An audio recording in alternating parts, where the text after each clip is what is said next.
Good morning my dear student. आज फिर एक बार निधि कोचिंग सेंटर में आप सबों का स्वागत है। तो शुरू करने से पहले आप लोग से एक छोटा सा रिक्वेस्ट है कि अगर निधि कोचिंग सेंटर के चैनल में नए हैं तो चैनल को जरूर सब्सक्राइब कर दीजिए, और अगर वीडियो में नए हैं तो चैनल को जरूर सब्सक्राइब कर दीजिए, ठीक है।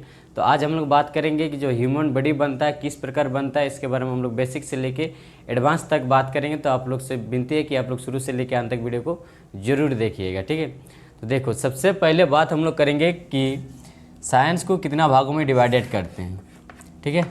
साइंस को कितना भागों में डिवाइडेड करता है, ठीक है। तो साइंस को 3 भागों में डिवाइडेड करते हैं। एक तो हो गया फिजिक्स, दूसरा हो गया आपका केमिस्ट्री, और तीसरा हो गया आपका बायोलॉजी। यहाँ तक समझ में आ गया है ना कि साइंस को 3 भागों में डिवाइडेड करते हैं। एक हो गया आपका क्या, फिजिक्स, केमिस्ट्री एंड बायो, ठीक है। अब हम लोग बात करेंगे बायोलॉजी के बारे में, ठीक है। जो बायोलॉजी क्या चीज़ है, तो देखो है ना, बायोलॉजी है ना। तो बायोलॉजी को मतलब अगर हम लोग 2 भागों में बांटते हैं तो क्या क्या बनता है। एक हो गया बायो, ठीक है, और दूसरा हो गया लॉजी। तो देखो, बायो का अर्थ जो होता है ये होता है आपका लिविंग, है ना, लिविंग, जिसको हिंदी में कहा जाता है सजीव। आ रहा समझ में? आ रहा तो दिल से लाइक कर दीजिए, ठीक है। और लॉजी का अर्थ जो होता है टू स्टडी। टू स्टडी का मतलब जो होता है वो ये होता है क्या, अध्ययन, जिसमें बायोलॉजी उससे हम लोग कहते हैं जिसमें क्या होता है, सजीवों का अध्ययन किया जाता है, उससे हम लोग क्या कहते हैं, बायोलॉजी कहते हैं, ठीक है।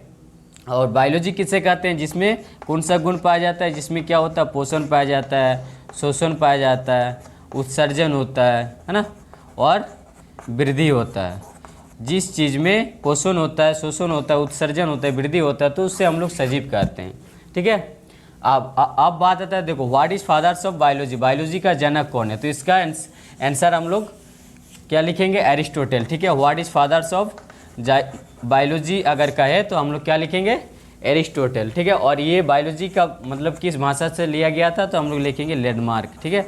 लैंडमार्क भाषा से लिया गया है, ये याद रखना है, ठीक है। और what is fathers of biology अगर कहे तो एरिस्टोटल लिखेंगे, ठीक है। चलिए, यहाँ तक समझ में आ गया। अब हम लोग नेक्स्ट बात करेंगे। देखो है ना सर, अगर साइंस को हम लोग 3 भागों में डिवाइडेड करते हैं तो बायोलॉजी को हम लोग कितने भागों में डिवाइडेड कर सकते हैं, ठीक है। तो इसका आंसर सीधी सी है कि इस बायोलॉजी को हम लोग मोर देन कितने भागों में डिवाइडेड कर सकते हैं, 56 भागों में हम लोग डिवाइडेड कर सकते हैं बायोलॉजी को। लेकिन हम लोग का सिलेबस में रहता है 2, क्या क्या, एक हो गया आपका बोटोनी, ठीक है, एक हो गया आपका बोटोनी, और दूसरा हो गया आपका जूलॉजी, ठीक है। ज़्यादातर क्वेश्चन हम लोग का सिलेबस में आता है, बोटोनी से नहीं आता है, ठीक है। कुछ क्वेश्चन आता है, लेकिन ज़्यादातर क्वेश्चन हम लोग का आता है क्या, जूलॉजी से, ठीक है। जूलॉजी, बोटोनी को हिंदी में क्या कहा जाता है, वनस्पति विज्ञान कहा जाता है, और जूलॉजी को हिंदी में कहा जाता है जंतु विज्ञान, ठीक है, जंतु विज्ञान। इसको भी याद करना है ना। अब बात आता है, देखो कि बोटोनी का जनक कौन है ना, व्हाट इज फादर्स ऑफ बोटोनी। तो इसका आंसर हम लोग क्या लिखेंगे, थियोफिलास्टिक, याद रखिएगा। और जूलॉजी का जो जनक है उसका जनक है एरिस्टोटल, ठीक है, एरिस्टोटल है ना। अब जूलॉजी का भी एरिस्टोटल मतलब जनक है, और बायोलॉजी का भी एरिस्टोटल ही जनक है, क्योंकि बायोलॉजी में ज़्यादातर अगर काम किया है तो एरिस्टोटल ने किया था, इसलिए इसको जूलॉजी का भी जनक कहा जाता है और बायोलॉजी का भी जनक कहा जाता है, ठीक है। अब देखो, अब जूलॉजी में हम लोग का सिलेबस में सबसे पहले जो मतलब आता है ना चैप्टर, उसके बारे में हम लोग डिस्कशन करेंगे, ठीक है। देखो है ना, जूलॉजी में सबसे पहले आता है सेल, है ना। सेल को हिंदी में क्या कहा जाता है, कोशिका, है ना।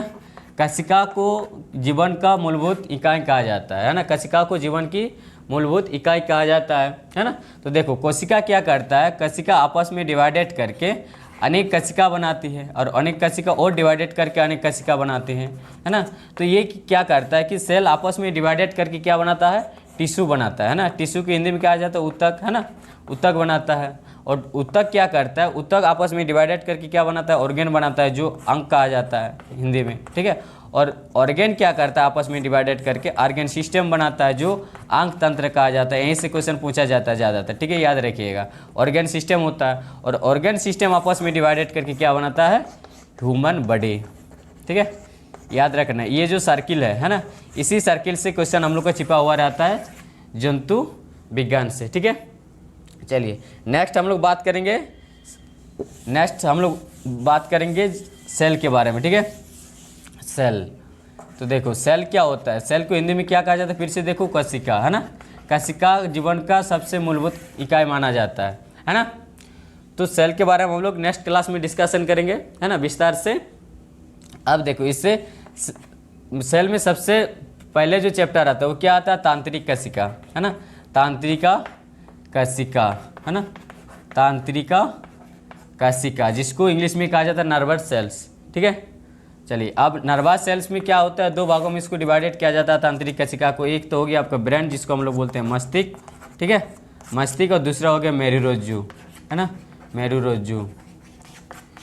ये ब्रेन और मेरुरज्जु, ठीक है। ये चीज़ के बारे में हम लोग नेक्स्ट क्लास में डिस्कशन करेंगे विस्तार से।